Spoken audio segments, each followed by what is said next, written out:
William Gargan stars as Barrie Craig, confidential investigator.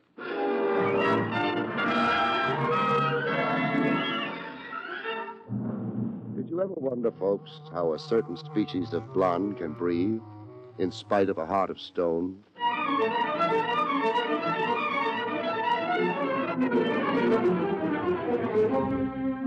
The National Broadcasting Company presents William Gargan in another transcribed drama of mystery and adventure with America's #1 detective, Barrie Craig, confidential investigator.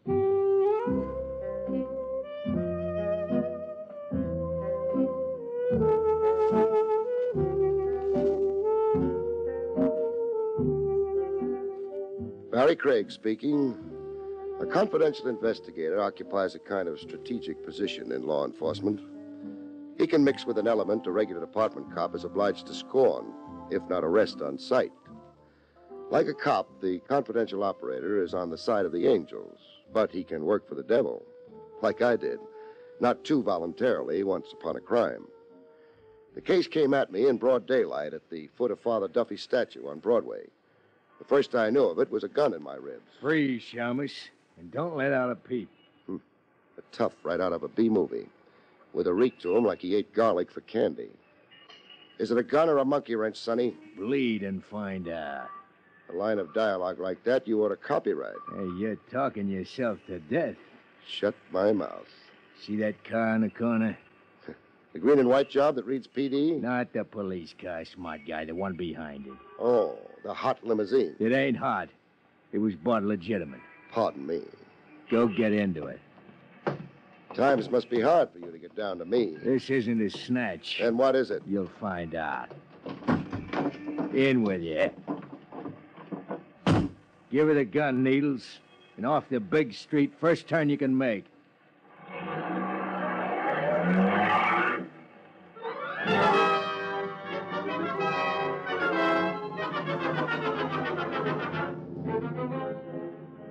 Heading downtown, I tried for a peek into my future. Who was it? Who was who? Hired you to work over me. You're sure in a sweat, Shamus. It's my memories coming back. A lot of guys resent the free room and board I arranged for them up the river. You're guessing wrong. Oh, I'm relieved. Or am I? I'm gonna blindfold you now. A cigarette test? Then why ain't you a comedian? Right now, I wish I'd picked the occupation. Hold steady. Can't see, can you? Can't even breathe. Why include my nose in a blindfold? Breathe through your mouth, like me. I haven't the adenoids for it. Yeah, another crack, I'll rock you to sleep. Now shut up and enjoy the ride.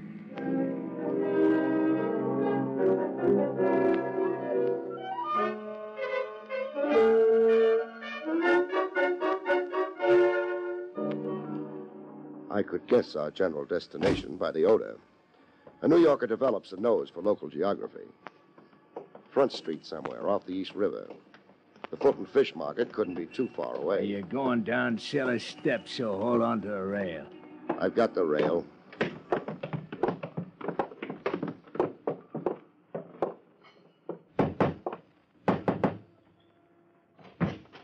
In with your Shamus. Hey, was that push necessary? Here's your pigeon, boss. Good work. Take the blindfold off. I second the motion. Hello, Craig. Wait till the fog lifts. Not Sam Stacy. Surprised? I'm shocked at the lousy reporting this town gets. The headlines have you in Acapulco and China. The papers have been crucifying me. Mad dog killer Stacy. Where do they come off with that stuff? A guy named Crowley wasn't only dead. A bullet in his brain, plus his head caved in, plus his features smeared and his clothes gone to make identification impossible, plus being drowned in Long Island Sound. You put your heart in your work, Stacy. I didn't kill Crowley. Nobody will believe you. Sure. I'm a dog with a bad name. Grab Stacy, hang the frame on him. Okay. Start lying at me. Lying? Isn't that why I'm down here with the smell of fish and rats? Why, you... Maxine, lay off. Maxie insults easy. Stop baiting him, Craig. He's a hothead. I must remember to cool him off someday. I'm waiting to hear the lie. There was bad blood between me and Crowley, sure. I never made a secret of it. Crowley began taking horse bets on my side of the street. Like a chump, I shot off my mouth publicly, where stoolies could pipe my remarks to the cops. Shut off your mouth about what you were going to do to Crowley. That's right. But you didn't. I didn't get a chance to. You tried to, however. Yeah. I'll give you the truth with nothing held back.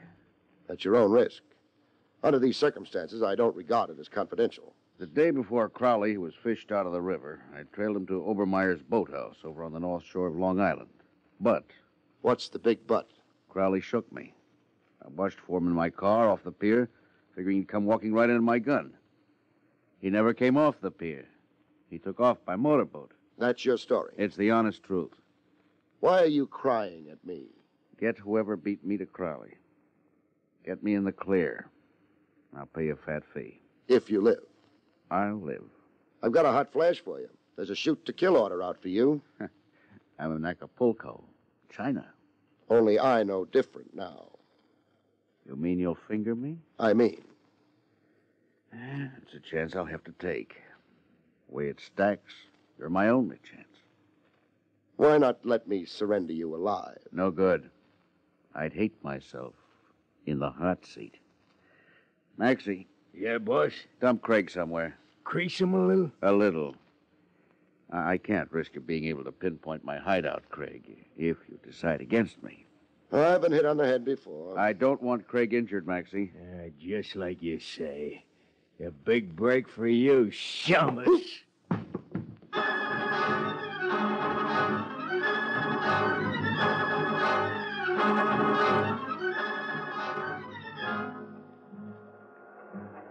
I came to with the 3rd Avenue L roaring through my head.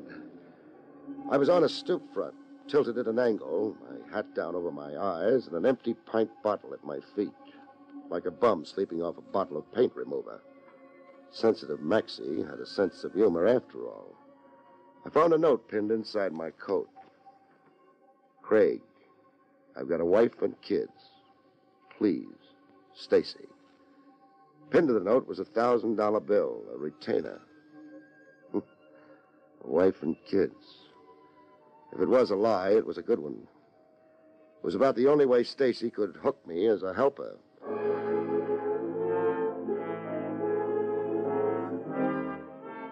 Looking to hail a cruising cab, I got a first-hand view of Metropolitan Police efficiency.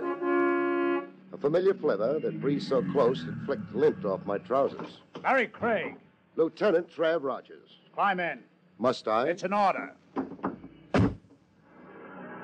Where are we going? to make a police entry that you've been recovered safe and sound. What's the gag? You tell me. You were reported as kidnapped 2 hours ago. Joke. I'm not in the habit of wasting official time on practical jokes. A Broadway news vendor with a stand across from Father Dovey's statue phoned in a report that a gunman picked you off the sidewalk and took you for a ride. Nice to know our great big city is on its toes. I anticipated the worst. I have my men checking hospitals, ditches, cellars, and the morgue. Tell them they can go back to playing pinochle. Craig, what was it about? About? The snatch. Oh. Trav, I wish I could tell you, only, Only? I got hit on the head. Here, feel the lump. So? So I don't know anything. I got a touch of amnesia from the blow. Craig. Let me out at the corner, huh? Like a sweetheart. I got an important engagement with a boathouse.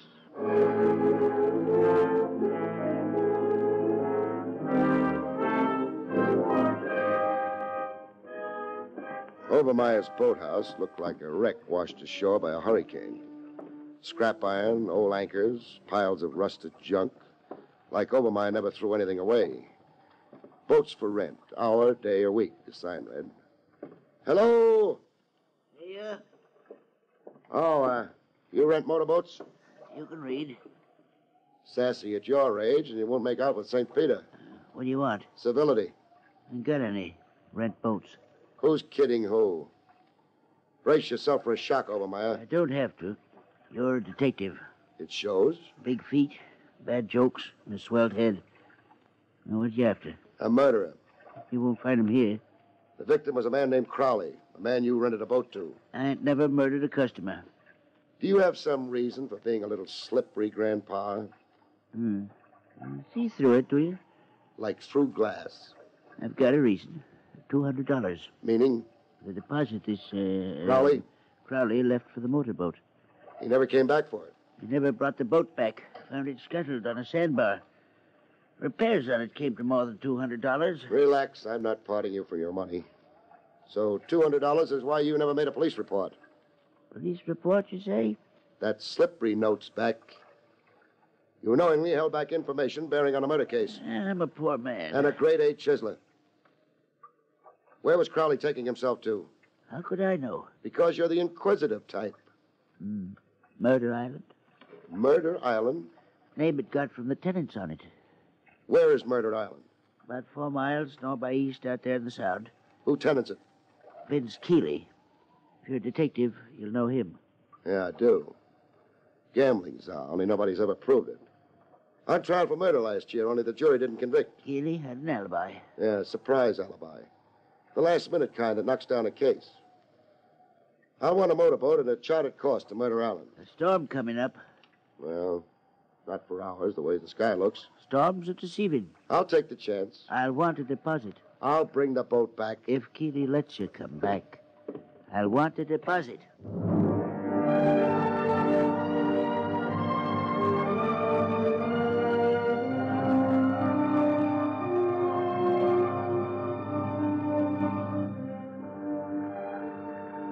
Storms were deceiving.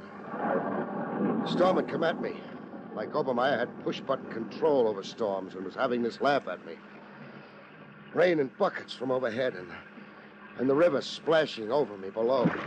Faster than I could bail water. It was only minutes before I had to swim for it. What flashes through your head when you see death working you over? One measly thought playing over and over like a record stuck in a groove. Why did this have to happen to me? When there was no doubt about Obermeyer losing a boat to Davy Jones, I started the long swim.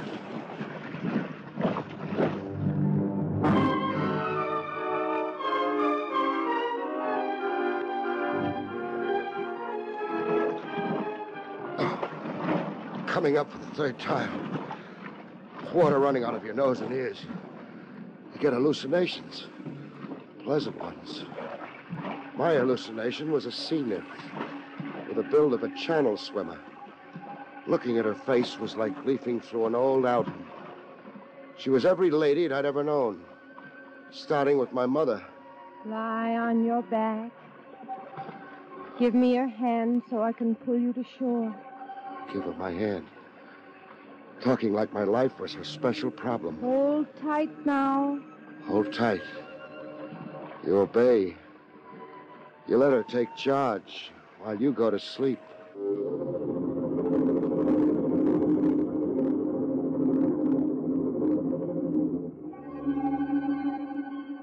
I knew I was still alive by the sandflies making a playground of my chest. I was on a beach littered with fish skeletons. Hello. And a girl flopping beside me like a come to Bermuda poster of honeymooners. A girl with none of the faces in the old album. Flash storm capsized your boat. Yeah. Obermeyer worked that trick with push buttons. What'd you say? Never mind. You rescued me, huh? I saw you thrashing around like a dying fish 100 yards offshore. How come you were on hand to see me? Have you noticed my swimsuit? I've got eye strain. Are you always swimming in a flash storm? Are you? I'm Barrie Craig. The detective? Oh, I can't believe I'm that famous. You are along 52nd Street. 21 and Nightclub Row. I'm Rose Renee. The queen of burlesque. Oh, I can't believe I'm that famous. You are among connoisseurs. Exactly where are we? On Murder Island. Oh, you belong to it? I'm married to it. Married? Let me try to guess. Mrs. Vince Keeley. Play Hearts and Flowers, Maestro. It's as bad as that? A jail sentence. I'm a prisoner of love. Vince bought me, only he welched on the payment. He welched after I said I do. Why the frank talk? Well, I feel I broadcast. That's my nature.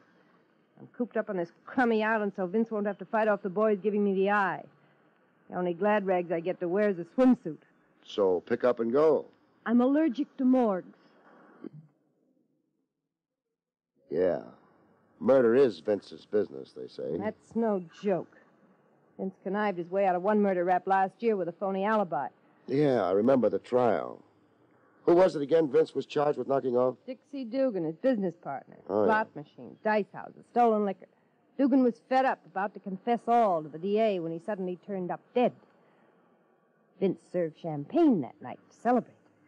Why are you telling me all this? On the hunch that it's case reopened, that you're here after Vince. You really want a divorce? Oh, any old way. Then tell me about a fellow named Crowley. Crowley was Vince's star witness last year.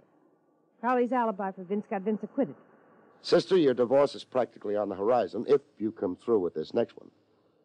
Did Crowley come here to Murder Island lately? Crowley was always coming to the island. He and Vince were squabbling all the time. What about? Hush money. I passed the time getting an earful of things. Crowley was putting the bite on Vince. Blackmail for his perjured testimony? I asked you. How about Sam Stacy? Never heard of him. Stacy's being accused of murdering Crowley. News to me. I'm shut off from the outside world. Look, I gotta go now before Vince sends out a searching party. Don't let on to Vince we met. Am I the dope to kill the golden goose?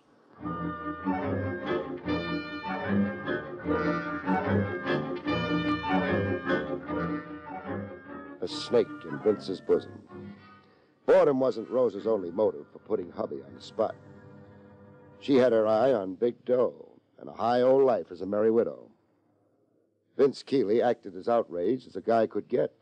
Craig, you've got rocks in your head coming here to burn me. Let's confine the argument to Crowley. I haven't seen or heard of Crowley for over 6 months. Oh, no? No.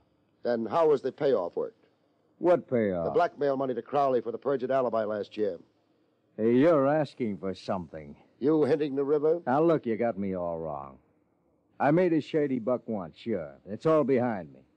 I'm out of the rackets now, clean as a whistle, living respectably. Why, I'm even holed up on the island to keep out of trouble, to improve my mind and amount to something more than a mug. I can't cry. I don't have a handkerchief on me. Hey, look around you, Craig. All the books on them shelves. I promised myself I wouldn't get off this island until I read every one of them. Why, even take piano lessons. How about typewriter practice? I asked you to quit writing me. So you didn't murder Crowley to stop his blackmail? No. You also denied that he perjured for you once? I deny it, yeah. And Sam Stacy. Know him? Not familiarly. A punk bookie somewhere, isn't he? He is. They're pinning the Crowley rap on him. Well, it's nothing to me. We through? No. Who was your lawyer? George Brooks. Did Brooks defend you in that murder trial last year? Yeah. Now what are you up to? Just familiarizing myself with all the ramifications of your living. The coming genius like you with books and a piano. I might want to do a profile for the society pages. Craig, get out of here. Sure. But first I'm showing you this. A rod, huh? A rod. I'll take some killing before I'm killed. You're crazy. Prove it by ferrying me off the island. I lost my boat to a storm. I'll have you ferried off, but stay off.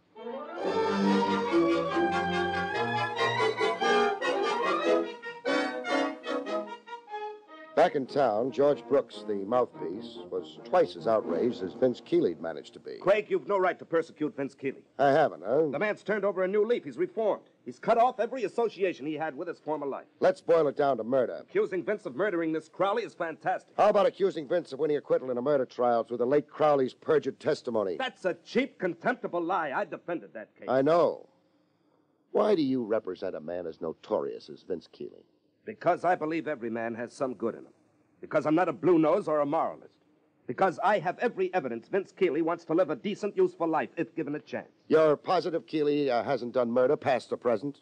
If I believed otherwise, I wouldn't raise a finger to help him. Whoever murdered Crowley, it wasn't Keeley. And now, if you don't mind, I've a busy schedule. Okay if I use your phone for a minute? If you must.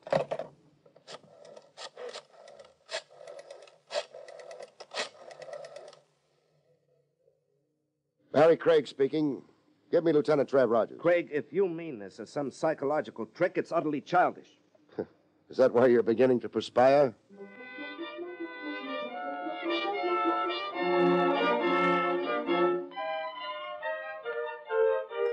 Over coffee and sinkers, I got the benefit of Trav Rogers' power of analysis. Putting one and one together from what you told me, one notion keeps standing up in my head, Craig.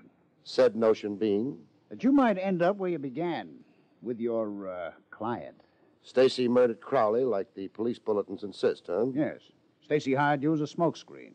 He heard Crowley had business with the Czar of Murder Island, and... And hoped I'd create a competing suspect in Vince Keeley. And take the heat off Stacy.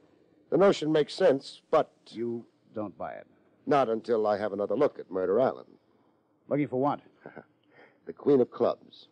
Rose Renee. And at the terrain, the rocks, shrubbery. I'm curious about Crowley's missing clothes, his personal effects. Crowley's clothes? He wasn't wearing any when he came out of the river. You've got a point.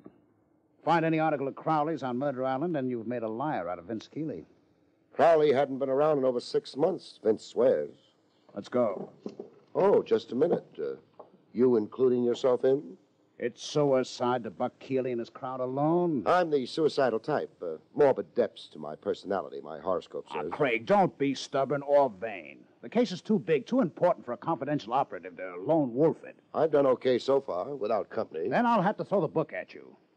You're representing a fugitive from justice, a man we've issued orders to shoot on sight. The regulations governing your license... Cut. Nice speech, but I'm only half convinced. Now, give me the other half. I don't want to see you dead. Your repulsive kisser is an eyesore I've gotten used to. Like poison ivy in July. Lieutenant, you are cordially invited on an excursion to Murder Island.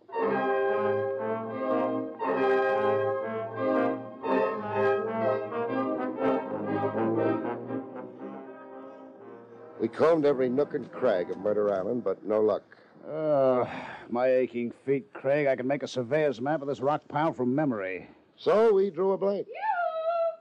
Will that be your Queen of Clubs? It is. Barrie Craig. And friend? Lieutenant Trav Rogers. What have you got, a divining rod for locating me? I've been watching you for half an hour. You're wasting your time. Am I? You won't find Crowley's clothes. How do you know what we're searching for? Is that hard? It even occurred to me to look for them. How'd you make out? Ashes. Ashes? The clothes were burned. See that stone incinerator over there? Yes. That's where Vince burned them. Still punching for that divorce, huh? Lead me to the ashes.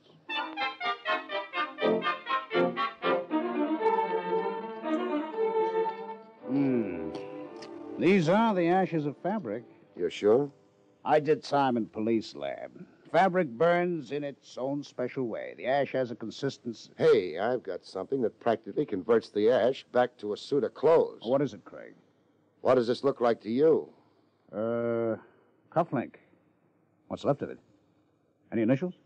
C. C for Crowley. That settles Vince's hash. Oh, freedom, it's wonderful. Postpone that freedom, Jag, sister. Hubby's still a long way from the disaster you wish on him. A last mile away. Vince knows your investigation's going to blow hot any minute. That's why he's got his mouthpiece here now. George Brooks is here? Yes, Vince couldn't get his lawyer here fast enough after you came calling. It's murder, and this time no phony alibi. I can go back to sleeping nights. I can breathe. I can live. You're putting on quite a show, Miss Renee. I don't make a mystery of my feelings. Lieutenant, I'm glad and I acted. Go rub that ash in Vince's face. Tell him what a homicidal maniac he is and put the handcuffs on him. Well, why don't you go?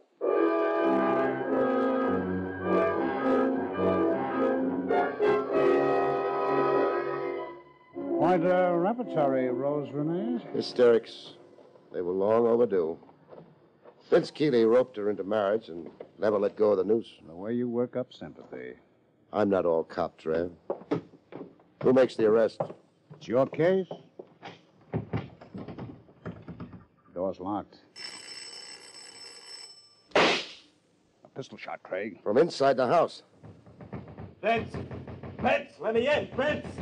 Can you identify whose voice? Brooks, the mouthpiece. Asking Vince to open the door? Sounds like Vince shot himself. Locked himself in a room and shot himself. Make with that bell again, Trav, and don't take your thumb off it.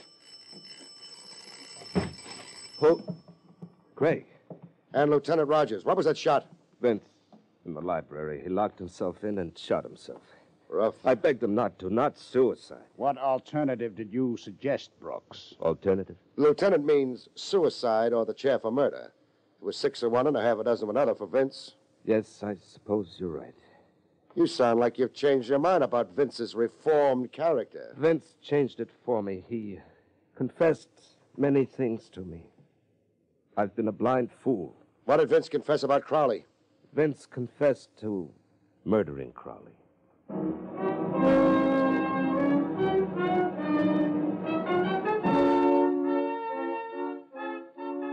In the library, Vince Keeley lay in peace with a look on his face that said he wasn't sorry to go. Queen of Clubs bawled like a baby, the senseless kind of tears women are famous for, while the mouthpiece, Brooks, beat his breast and put Vince's confession on the record. I've been duped, tricked, made the fool. Vince's confession, please. Vince had hired Crowley to perjure in the trial last year. Mind you now, I believed Vince innocent. Since then, blackmail with Crowley demanding heavier sums. On Crowley's threat to expose his perjury for Vince? Yes, of course, Lieutenant. Vince had to pay to prevent reopening of an old case. Crowley bled him white until... Until Vince murdered him and threw him into the river. Yes, that's it, substantially. Craig. What? Which of us tells him? It's still my case. You're under arrest, Brooks. Why, you're insane. Shut up and listen. Smoke rises to the ceiling and hangs there. You fired a phony shot in the outer hall when we rang the bell. You staged a fake suicide. You'd already killed Vince Keeley in here. What possible motive would I have? You could be the big shot behind Vince's rackets. Vince had the low mentality of a racket boy, not a biggie. Crowley's threat against Vince threatened you even more. I won't stand for and this. you lie down for it. Get off the floor, Brooks, and listen to more. You also killed Crowley. Vince would be the world's prized chump to pay Crowley blackmail or even worry about Crowley. That's double jeopardy, Brooks. Crowley could confess perjury from now to doomsday. But no power on earth, no new evidence could force Vince to stand retrial for a murder he'd already stood trial for once and found acquittal. He's your prisoner, Trav. I'm turning him over to you.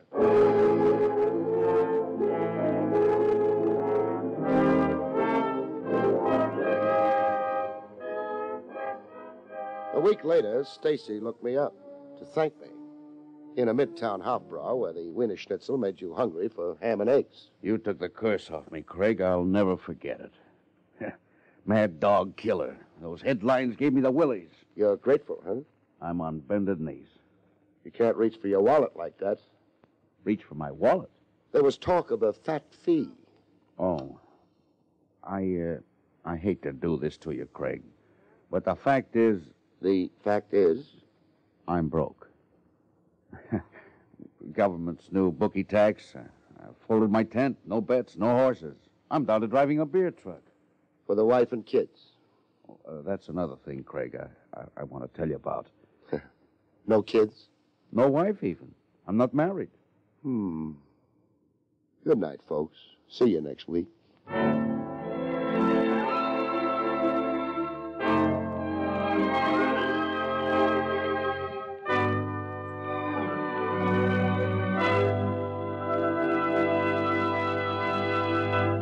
You have been listening to William Gargan in another exciting transcribed mystery drama from the adventures of Barrie Craig, confidential investigator. Tonight's story, Murder Island, was written by John Robert. Next week, it's the strange story titled Fatal Appointment, about which Barrie Craig has this to say. Next week, a beautiful girl dies in a hotel room. A man gives all for love, and an appointment for romance winds up in a rendezvous with death. See you next week, folks.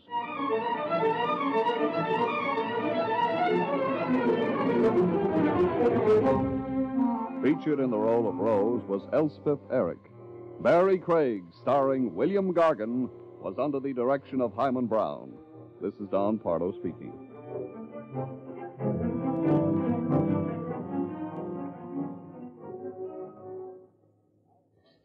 Now enjoy Meredith Wilson's Music Room on NBC.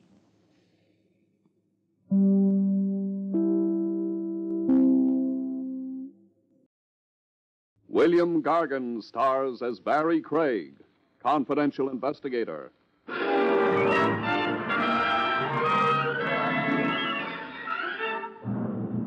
Spotting a murderer isn't easy. They don't help. They can be anyone, any age, either sex, rich, poor, or in between. They've got one difference, though.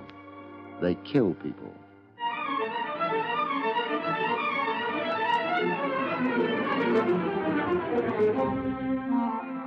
The National Broadcasting Company presents William Gargan in another transcribed drama of mystery and adventure with America's #1 detective, Barrie Craig, confidential investigator.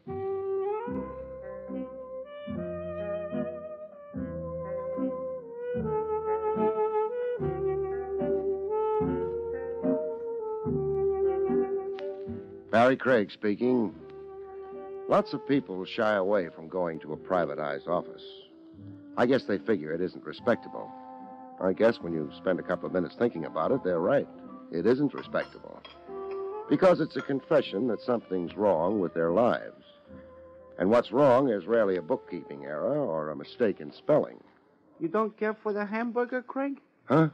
Oh, the hamburger's fine, Willie. Then stop looking at it like it was still alive. I wouldn't worry about it. No? No. Even if it was still struggling, your coffee would kill it. What's the matter with the coffee you get at Willie's Wagon? Nothing. I'm sure you use only the finest grade of sulfuric acid in it. You got a tender stomach? I doubt it. I'm still alive. Yeah, fine type of customer I get here. Wise guys. Wise guys? Hmm? Look at your hamburger. She ain't in your price class. Who? Oh, say, he could be right. That fur she's dragging around was contributed by only the highest type minks. You'd better wait on her. She might get impatient. I can't. Huh? I ain't had a manicure in weeks. You are Mr. Craig. I am? I waited outside the building in which you have your office until you left. I followed you here. You're allergic to offices? Well, I couldn't... do you mind talking business here? Would you like something to eat or drink? No. Willie, go polish your coffee iron. Huh? Oh, yeah. Well, don't need it. You're, Viola Henning. Mrs. Viola Henning. Uh-huh. And the business you wanted to talk about was... My husband is keeping an appointment tonight, and I want you to... Well, to... An appointment with whom? A business associate? No. With a girl. A girl named Muriel. I see. Where? The Grammont Hotel. She works there? No. She's taken a room there. I overheard my husband making the appointment. I don't especially go for divorce cases. Oh, no, it isn't for that. I'd never divorce Dan. I just want to know. What time's the appointment? 8. And all you want to know is if your husband, in fact, does keep this appointment. Yes. Would $100 be enough? Oh, more than enough. Then here you are. Thanks. You won't tell anyone. Investigators with loose mouths don't last very long, Mrs. Henning. I suppose not. I'll phone you in the morning. Fine. Good night. Good night. Yeah. For that, you need a license? Huh? The babe and the minks. Just a case, Willie, on the face of it. The face wasn't bad. No, but what's underneath?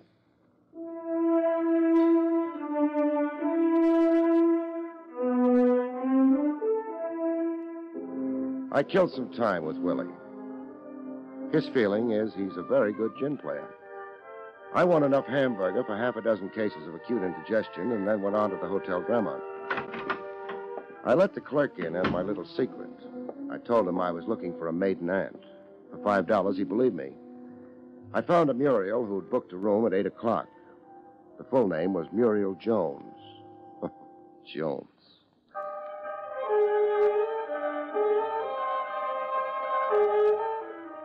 The room number was 807. The time was 20 minutes after 8. I decided I'd be the boy bringing the ice water. Maybe they hadn't ordered ice water. That would be all right. I didn't have any with me. I lifted my hand to knock, and I didn't get around to it. The door was locked. Nothing happened after the shot, so I knocked after all. Maybe I was naive, but kicking the door in didn't seem practical. I turned out to be right. Mr. Craig! Hello, Mrs. Henning. Mind if I come in? No. There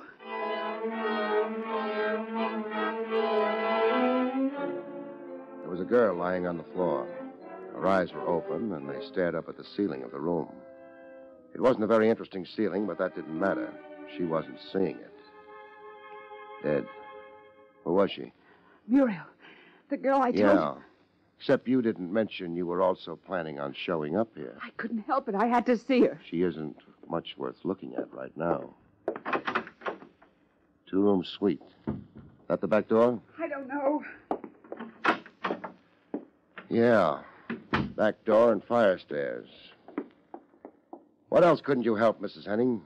You don't have to be so indirect, Mr. Craig. That means what? I killed her. Uh-huh. What's her name? Muriel. Muriel Jones. No. Why do you say no? That dress she's wearing. Too good for a hotel like this. That's the only name I knew her by. Those gloves you're wearing. They're for driving. Well, that is, I wore them so that I wouldn't leave fingerprints. It doesn't explain why you didn't use that back door to get out of here after you shot her.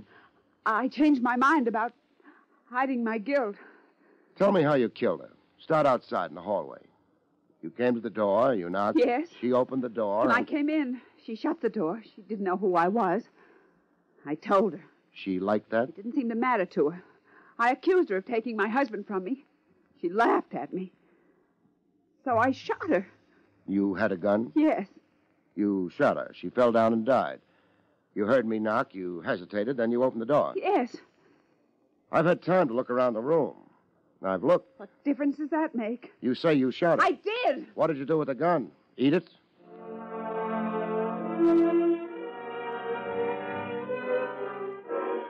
Mrs. Henning didn't have any answers. I found a phone and let her notify Homicide that she'd been out hunting. I left her in that hotel room with a dead girl.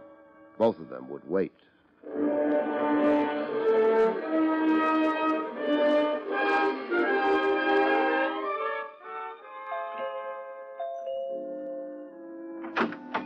The butler at the Henning home didn't seem delighted to see me. I think it was my tie bothered him most. I figured if I ever wanted to visit again, I'd get it hand-painted. Johns tells me your name is Craig. Johns tells you the truth, Mr. Henning. Yes. Well, what... I'm a confidential investigator. I could show you credentials. Oh, there's no reason to waste them on me. What can I do for you? Is your wife in? My wife? Why, yes, she's upstairs asleep. Asleep? It's a little early for that, isn't it? I don't see how that's any of your concern. I guess you don't. Would you mind asking her to come downstairs? I most certainly would. I'm afraid you'll have to anyway. I don't see why. You're not curious enough about why a private detective is calling? I'm merely assuming that you'll inform me sooner or later. Let's say for the time being that it's because your wife hired me to do a job for her. What job? The information is confidential. I refuse to believe That's silly. All you have to do is ask your wife. Well, yes, but... Or are you afraid to? I resent... Don't bother resenting. Check with your wife. If she doesn't want to come down, you can throw me out. Well, all right.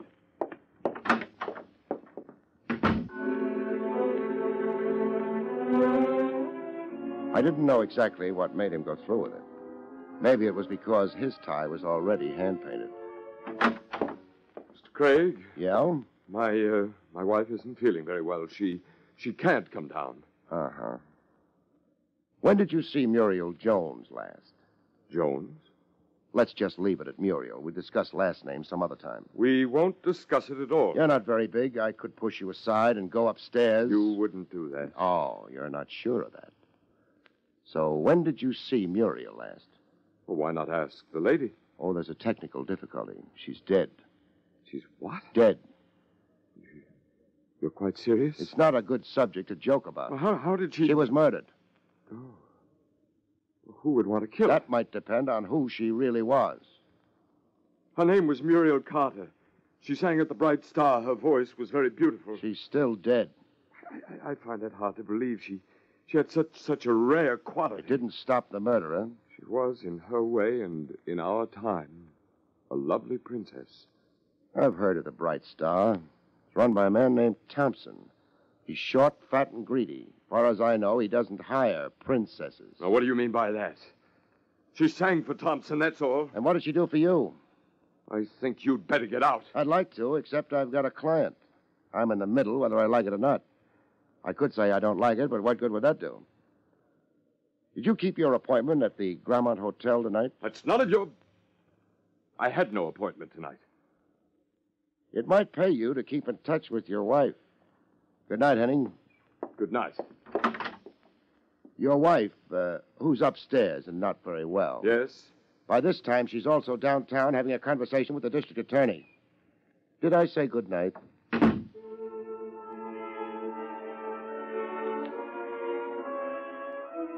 Mr. Henning's face over the hand-painted tie wasn't very nice to look at. I stopped looking at it, climbed into my car, and got away from there. It took me a while to notice the black coupe on my tail. When I did, I decided I didn't like it. Halfway down a block, I swung my car across the road and got out. The car tailing me burned brake lining and managed to pull up. Hey, get that car out of my way. What was that? I said get that car out of my way. Maybe you'd better help me. Get out. You a wise guy something, you're blocking traffic. What traffic? Okay, wise guy, I'll get out. That's better. Hey, You're looking for me? Let go of my arm. Who do you think you are? Who do you think I am? Okay. Now maybe you won't be so smart. That's a nice gun. Got a license for it? You in the license business? No, but... Hey! I'll borrow it. Thanks. You can't. Who put you on my tail? I don't know what you're talking about. Who put you on my tail? You'd like to know, wouldn't you? Hey, you can't get away with beating me up. Am I going to beat you up? Then let go. Actually, I don't know. I could. Look, it won't get you no place. I'm not going anyplace. I've got lots of time for you. Let go of me, will you? How can I? I'm trying to decide. Decide what? Whether to beat you up or not. You got my gun. You're bigger than I am. That's right, so maybe you better tell me. Who put you on me? Mac Thompson. Thompson? Gentleman who runs the Bright Star, huh? Pull your car over to the curb. We ride in mine. I kind of need a star in my life, especially a bright star. His name was Lester. He wasn't very brave without a gun. Gunmen rarely are. He pulled his car over to the curb, got into mine, and we went to the Bright Star. We didn't disturb the customers. We used a back entrance, the kind of entrance I was accustomed to. Private investigators don't rate socially. This here's Mr. Thompson's office. Don't knock. Mr. Thompson. Lester, what are you doing here? He's trailing me. He trailed me right into your office, Thompson. I had a little trouble with him. He's got my gun. Indeed. And you'd be, Craig. Barrie Craig. Oh, a boy with a license. I might mention that Lester has a license for that gun of his, too. Makes it nice for the city taxes. You, could get into trouble taking his gun, Craig. He could get into worse trouble pointing it at people. Well, he threw his weight around, Mr. Thompson. All right, get out, Lester. Okay, only you ain't sore at me, Mr. Thompson. I couldn't help it. Get out. Yeah, Mr. Thompson. Yeah. Lester isn't a very strong character. I wasn't a character analysis of Lester that brought you here, Craig. No. Now, I don't want any trouble with you. I don't think you want any with me. I have a friend or two in the department. That's nice. That license you own has to be renewed every year. Now you're frightening me. I've no intention to, merely making things clear. Thanks. Now, would you make it clear why you put Lester on my tail? I didn't. He, misunderstood his instructions. Uh-huh. How was Muriel's act tonight? Muriel? Muriel Carter. She didn't appear tonight. Why not? Well, you know how these things are. I don't. Thompson, where were you around 8:15 tonight? Here, reading a good book. How many witnesses? 4, 8. How many would you like? You've got a large payroll. Thank you. Now that you've stopped imitating a detective, what happened at 8:15 tonight? Muriel Carter quit the Bright Star. You practicing to be a theatrical agent? 2 bullets hit her. Oh? How sordid. Not to mention fatal. You know something? I'd like to have the gun those bullets came out of. At 8:15 tonight, I was here reading a good book. 8 witnesses, Craig. That ought to be enough.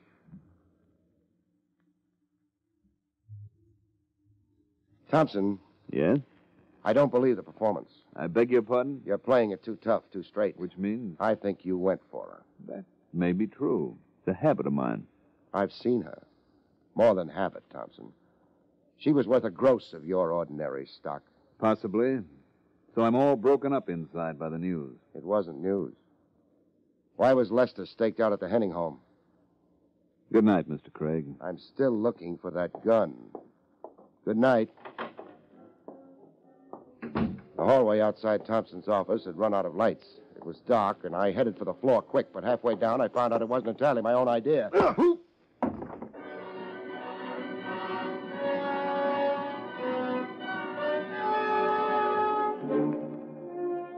You get knocked unconscious, and it's dull for a while. Because you're unconscious. But after a while, things change. Something began to pound. It must have taken me 20 minutes to discover it was my own head. I lifted it off the ground, and the air smelled good, which meant I'd travel. There were trees around and the sky, from which handful of facts I deduced I was out in the country. The gun someone had been careful to put in my hand was still warm. I got to my feet and crossed over to him. He was lying a dozen feet away. Dying hadn't improved his looks any. Lester was very dead. It wasn't a frame-up especially. It wouldn't stick. But it did help use up time. Time? For what?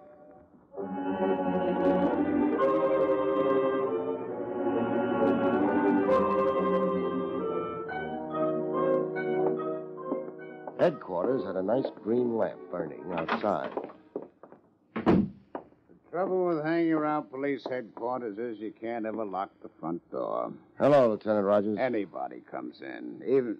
Hold on a minute while I look around and whisper. Even private detectives. Some fun. Barrie, you're not your usual blithe and buxom self. No background. If you start dragging in my college degree... Hide your Phi Beta Kappa key and send a couple of your boys out to my car. There's something different about your car tonight? Yeah. I've got a corpse in it. Oh, Ducky. Anybody I know? I wouldn't be surprised. Oh, say, Trav, I'd like to talk to Mrs. Henning. I've seen her. I'd like to talk to her, too. What? The district attorney didn't care for her confession. She didn't have a gun to go with it. So he threw her out. How long ago? An hour, maybe. Why? I want to talk to her. You're keeping it on a very high moral plane. Barrie, why do you think she confessed to the killing? Maybe because she loved her husband. I understand it happened. It must be something special. Sure. Wears hand-painted ties. So long, Trav. Would you like company? I talk very politely. Forget it. I'll be back later. Maybe I'll even tell you about the corpse you've got.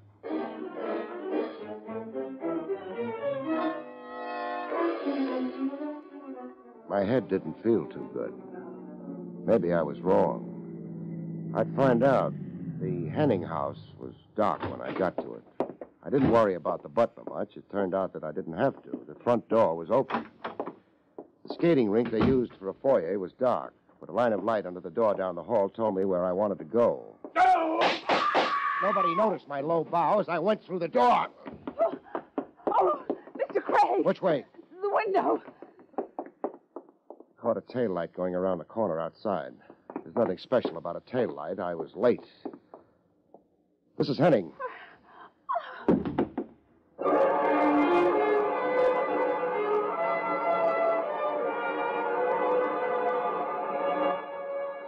She fainted. It was a break for her. She could stop looking at her husband. As for him, maybe he was looking at something, but it wasn't anything a pair of living eyes could see.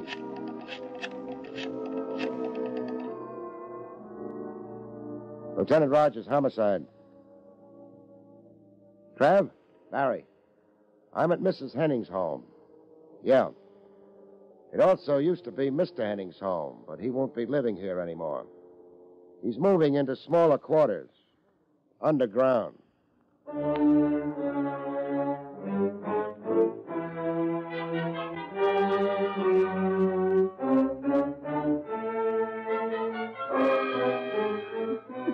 Take it easy, Mrs. Henning. You've got lots of time to settle down with your husband's death. It isn't possible. It's possible. It happens all the time.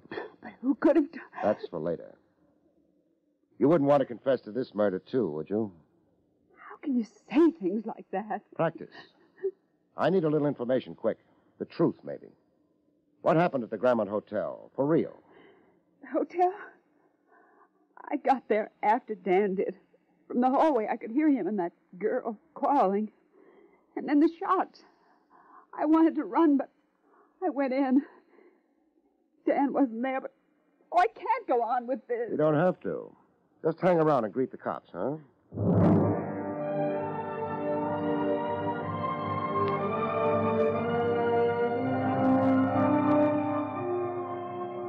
No matter how many times you've seen the dead, they still don't appeal to you, even with hand-painted ties. I concentrated on the furnishings. They were nice. They weren't the kind of stuff you buy if you're a private investigator. I stopped being morbid and just waited for the cops. They came. I brought a few friends along, Barry. Do you mind? I don't mind, Tran. I was worried. Where's the object of our affections? Over near the window. I hope he hasn't left. He hasn't left. Boys, make with the routine, huh? Wouldn't he cash a check for you? I'm not killing people this week. Mrs. Henning? No. Henning was shot from outside the window. Mrs. Henning was in the room when I arrived and heard the shots. That's nice. Maybe it's the perfect crime. Maybe. Mrs. Henning's in her bedroom. I imagine she'll wake up if you knock.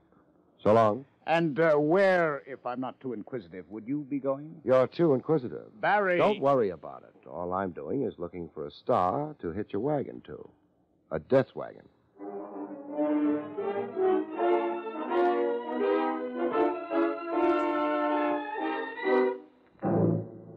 I figured Mr. Thompson wouldn't be expecting action very quick. I'd been lucky, or maybe it was just because my head was so hard. I'd come to after the sapping in a hurry. I'd been in a hurry since then. I was still in a hurry. Who is it? I didn't fill that door very strong. Craig. Craig. Hello, Thompson. You wrecked that door. I'm too stupid to knock. Hold it where you are. What a nice big gun you've got, Grandma. I said stop. Okay. I'm up against your desk anyway. Nice hunk of mahogany. What do you want? You. Look, I'm in no mood. This isn't comedy. I want you for murder, Thompson. Why don't you come and get me? I will if I have to. You under the impression you're bulletproof? I'm glad you reminded me. Very nice hunk of mahogany. Pity it got in your way.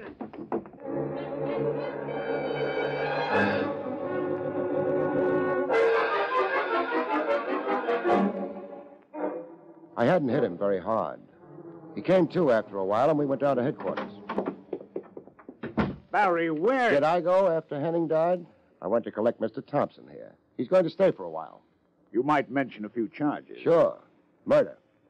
Murder of a man named Lester. Murder of a man named Dan Henning. Good enough? Very good. Any objections, Thompson? No objections. I killed Lester. He was a weak character. Craig made a point of it. He was tying me in too tightly. The boy's got good grammar. I'm appreciating it. How about Henning? Why kill him? Because he murdered Muriel. You didn't know her, did you? He murdered Muriel. And even now, with me where I am, I can almost figure it's worth it. You see, I did know her.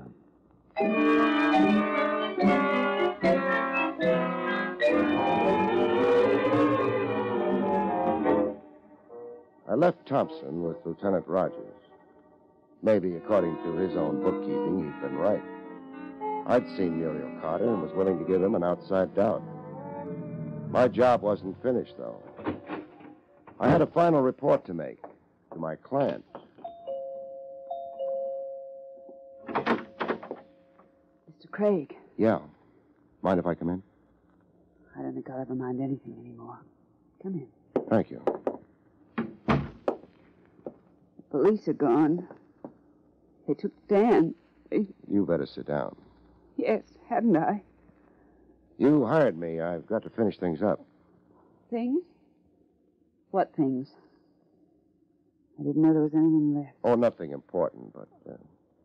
Mrs. Henning, did your husband ever wear driving gloves? No. Or any other kind? No, he didn't. Thompson's been arrested. Thompson's the man who killed your husband. Oh? Well, that won't help Dan, will it? No. Thompson was in love with Muriel Carter. He had company. The only thing is, Thompson wasn't the one who killed Muriel. I know. What does it matter? That confession you handed me at the hotel didn't make very much sense without the gun. That's what the district attorney said. The cops found the gun. Did they? It belonged to your husband. They found his prints on it. Very clear prints. Why bother? Too clear. Too clear, Mr. Craig? That's right. But... A man fires a gun. The prints tend to be smudged a bit from handling.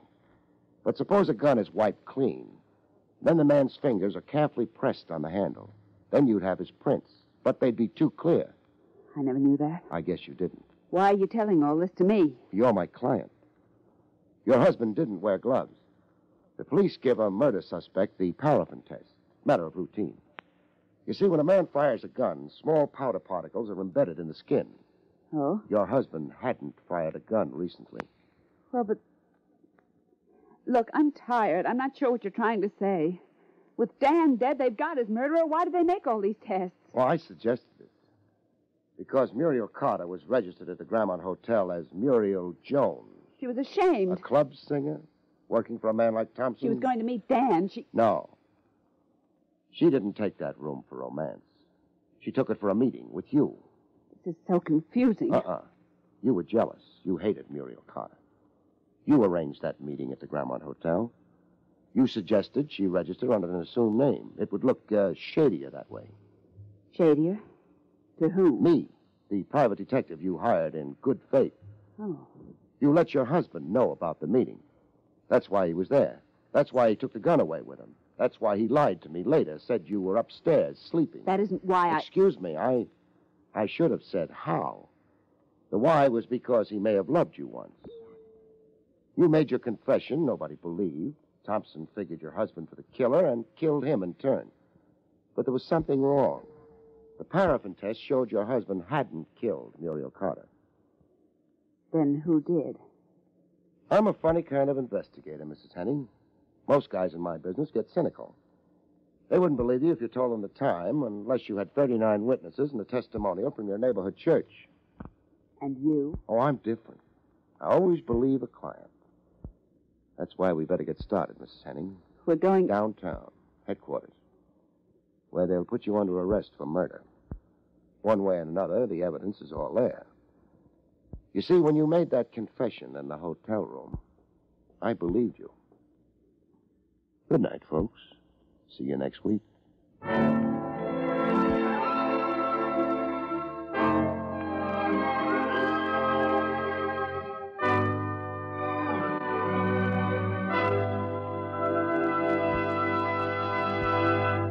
You have been listening to William Gargan in another exciting transcribed mystery drama from the adventures of Barrie Craig, confidential investigator.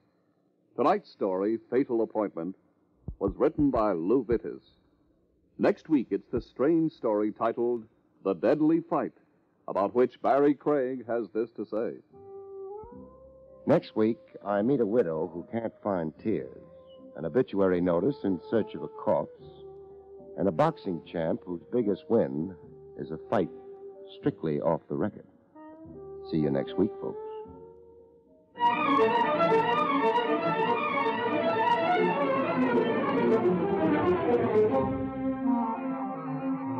Featured in the role of Viola was Joan Alexander. Barrie Craig, starring William Gargan, was under the direction of Hyman Brown. This is Don Pardo speaking.